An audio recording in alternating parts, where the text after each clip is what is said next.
पिछली कहानी में हमने देखा कि हनुमान जी माता सीता की खोज में समुद्र के ऊपर से उड़कर लंका की ओर चले। जब हनुमान जी आकाश में उड़ रहे थे तब देवताओं और गंधर्वों ने उनकी शक्ति और बुद्धि की परीक्षा लेने का फैसला किया। उन्होंने नागों की माता सुरसा से एक भयानक राक्षसी का रूप धारण करके हनुमान जी का रास्ता रोकने के लिए कहा। सुरसा एक विशाल राक्षसी के रूप में हनुमान जी के सामने प्रकट हुईं। उनका मुंह एक गुफा की तरह खुला हुआ था।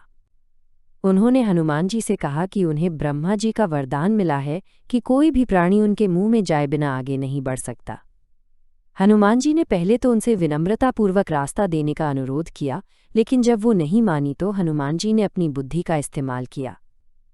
हनुमान जी ने अपना शरीर 10 योजन तक बढ़ा लिया।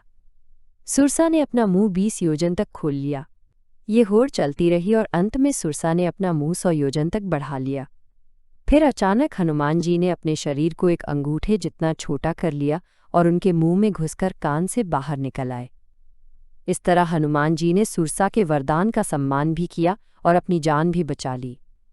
सुरसा उनकी चतुराई से प्रभावित होकर अपने असली रूप में आईं और उन्हें सफल होने का आशीर्वाद दिया। सुरसा को पार करने के बाद हनुमान जी ने अपनी यात्रा जारी रखी। आगे अचानक उन्हें महसूस हुआ कि कोई अदृश्य शक्ति उन्हें नीचे खींच रही है। उन्होंने नीचे देखा तो पाया कि सिंहिका नाम की एक राक्षसी समुद्र में रहती थी। उसके पास एक अनोखी शक्ति थी।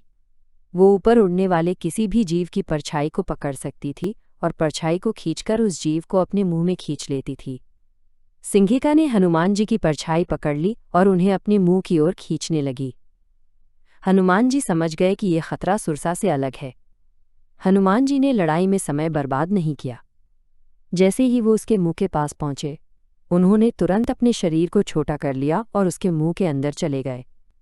सिंहिका के शरीर के अंदर जाकर हनुमान जी ने अपने तेज नाखूनों और असीम शक्ति का उपयोग करके उसके अंगों को फाड़ दिया। फिर वो उसके शरीर से बाहर आ गए और सिंहिका मर गई। इस तरह उन्होंने इस खतरे को भी खत्म कर दिया और अपनी यात्रा जारी रखी। अंत में हनुमान जी लंका नगरी पहुंच गए। लंका चारों तरफ से समुद्र से घिरी हुई थी और बहुत ऊंचे ऊंचे दीवारों से सुरक्षित थी। ये नगरी सोने की बनी हुई थी और बहुत सुंदर थी। लंका की रक्षा करने वाली लंकिनी नाम की एक राक्षसी थी। हनुमान जी ने उसे भी हराकर लंका में प्रवेश किया। रात के समय हनुमान जी लंका में हर जगह माता सीता को खोजने लगे। उन्होंने रावण के महल से लेकर हर घर को छान मारा, लेकिन सीता जी कहीं नहीं मिली। वे बहुत दुखी हुए, लेकिन उन्होंने हार नहीं मानी। वो माता सीता को लंका में ढूंढते रहे। ढूंढते ढूंढते वे अशोक वाटिका पहुंच गए। अशोक वाटिका बहुत ही खूबसूरत थी, जहां हरे भरे पेड़, सुंदर फूल और छोटे छोटे तालाब थे। हनुमान जी ने अशोक वाटिका में एक पेड़ के नीचे माता को बैठे देखा। वे बहुत उदास और चिंतित थीं। उनके चेहरे पर दुख साफ दिख रहा था। उनके आसपास राक्षसियां पहरा दे रही थीं। ये दृश्य देखकर हनुमान जी को वो ही माता सीता होने का आभास हुआ। कुछ ही देर बाद रावण वहां आया और उसने सीता जी को धमकाया। उसने सीता जी को अपनी पत्नी बनने के लिए मनाने की कोशिश की, लेकिन सीता जी राम जी के प्रति पूरी तरह समर्पित थीं। उन्होंने रावण के प्रस्ताव को ठुकरा दिया। हनुमान जी पेड़ के पत्तों में छिपकर सब देख रहे थे। उन्होंने देखा कि सीता जी कितनी दुख में हैं, लेकिन उनकी हिम्मत और राम जी के प्रति उनकी निष्ठा देखकर वे बहुत प्रभावित हुए। जब रावण चला गया तो हनुमान जी धीरे से पेड़ से नीचे आए। उन्होंने माता सीता को राम जी की दी हुई एक अंगूठी दी, जिससे सीता जी को विश्वास हो गया कि वे राम जी के दूत हैं। हनुमान जी ने सीता जी को बताया कि राम जी उन्हें खोजने आ रहे हैं और वे बहुत जल्द रावण का अंत कर देंगे। सीता जी को राम जी का संदेश सुनकर बहुत खुशी हुई और हिम्मत मिली। उन्होंने हनुमान जी को अपनी चूड़ामणि दी, ताकि हनुमान जी उसे राम जी को पहचान के तौर पर दिखा सकें। अब हनुमान जी ने सोचा कि रावण को अपनी ताकत का थोड़ा अंदाज़ा होना चाहिए, इसलिए उन्होंने अशोक वाटिका में लगे सारे पेड़ों को उखाड़ना शुरू कर दिया और उसे तहस नहस कर दिया। रावण के राक्षस पहरेदार ये देखकर बहुत हैरान हुए। उन्होंने हनुमान जी को पकड़ने की कोशिश की, लेकिन हनुमान जी ने एक एक करके उन सभी को मार गिराया। ये खबर सुनकर रावण बहुत क्रोधित हुआ। उसने अपने सबसे बड़े बेटे मेघनाद को हनुमान जी को पकड़ने के लिए भेजा। मेघनाद बहुत ही शक्तिशाली योद्धा था और उसके पास ब्रह्मास्त्र था। हनुमान जी ने मेघनाद और उसकी सेना से वीरता से युद्ध किया। लेकिन जब मेघनाद ने ब्रह्मास्त्र चलाया तो हनुमान जी ने उसका सम्मान किया और जानबूझकर खुद को ब्रह्मास्त्र के बंधन में बंधने दिया। वे चाहते थे कि उन्हें रावण के सामने ले जाया जाए ताकि वे उसे सीधा संदेश दे सकें। अब हम समझते हैं कि इस कहानी से हमें क्या सीख मिलती है। हनुमान जी ने लंका तक पहुंचने के लिए विशाल समुद्र पार किया, जो देखने में असंभव लगता था, लेकिन उन्होंने अपने साहस और मजबूत संकल्प के बल पर ये काम कर दिखाया।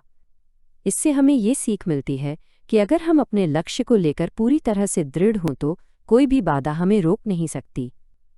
अगर हम अपने काम, रिश्तों या कर्तव्यों के प्रति पूरी निष्ठा और समर्पण से जुड़े रहें तो सफलता जरूर मिलती है।